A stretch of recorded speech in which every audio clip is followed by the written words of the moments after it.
साधना नहीं तो भोजन नहीं।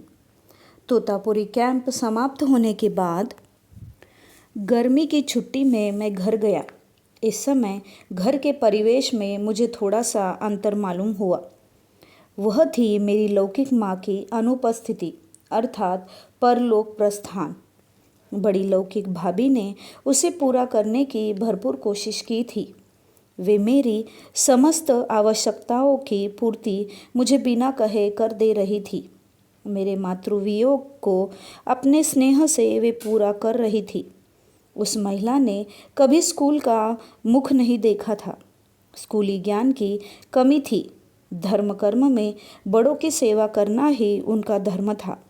मैं जब घर पहुंचा, नित्य सुबह शाम साधना करता था। तभी मैं सुबह का नाश्ता व रात्रि का भोजन करता था। वह महिला इस दिनचर्या को देखती थी। जब मैं साधना कर लेता तो मेरा भोजन या नाश्ता मेरे पास लाकर रख देती थी। मैं भोजन करने के बाद अपने पढ़ने लिखने या खेलने में व्यस्त रहता था। एक शाम मैं खेलकर घर आया। उस दिन भूख कुछ अधिक ही लगी थी। आते ही खाना मांगा। उस स्नेहमयी मातृमूर्ति ने मेरे लिए भोजन निकाल कर रखा था। उनका सुपुत्र जो करीब 7 साल का था, वह भी वही खड़ा था।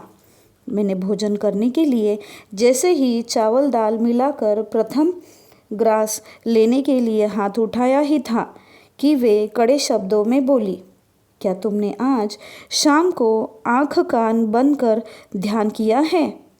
वह महिला इतनी अनपढ़ थी कि साधना शब्द से भी परिचित नहीं थी। मेरा हाथ जिसमें दाल चावल का कौर था, ऊपर मुंह तक न जाकर नीचे वापस थाली में आ गया।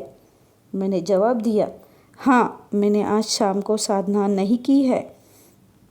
उनकी भ्रुकुटी तन गई।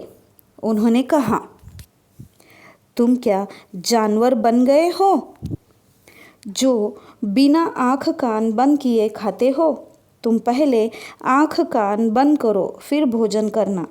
मैंने भोजन करना बंद कर दिया और उठ गया। मेरी भूख खत्म हो गई। उस महिला ने अपने पुत्र से कहा, तुम यह भोजन खा जाओ। वह भोजन करने बैठ गया और खाने लगा। मैंने फिर व्यापक शौच किया और साधना में बैठ गया। मुझे अपनी गलती पर ग्लानि हो रही थी, मगर मैं खुश था कि मेरे गुरुदेव ने उस महिला के माध्यम से मेरी गलत आदत को समाप्त कर दिया। मैंने साधना की, गुरु पूजा की। तब तक वह महिला मुझे देखती रही।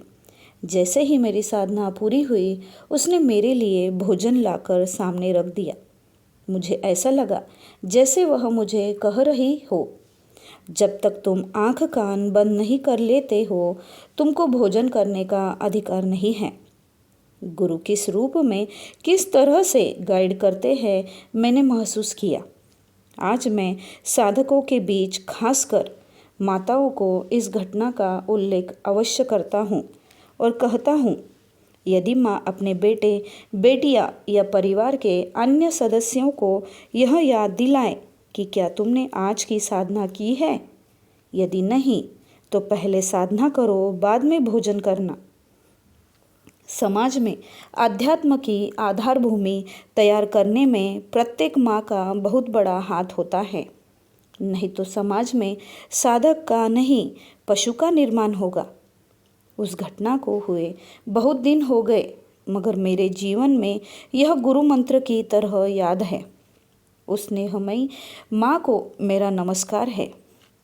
मैंने अपने धर्म प्रचार के दौरान कुछ सूत्र बनाए हैं। ये सूत्र साधक जीवन के व्यक्तिगत जीवन के लिए काफ़ी मददगार होंगे। भौतिकता से आध्यात्म जीवन में अग्रसर होने के लिए सूत्र है। 1. गुरु सकाश नहीं तो जीवन का अन्य कर्म नहीं। 2. पांचजन्य नहीं तो सुबह का नाश्ता नहीं। 3. यम नियम नहीं तो साधना नहीं। 4. साधना नहीं तो भोजन नहीं। 5. इष्ट मंत्र जाप नहीं तो श्वास नहीं। 6. मधु विद्या का प्रयोग नहीं तो आध्यात्म जीवन में आनंद का अनुभव नहीं।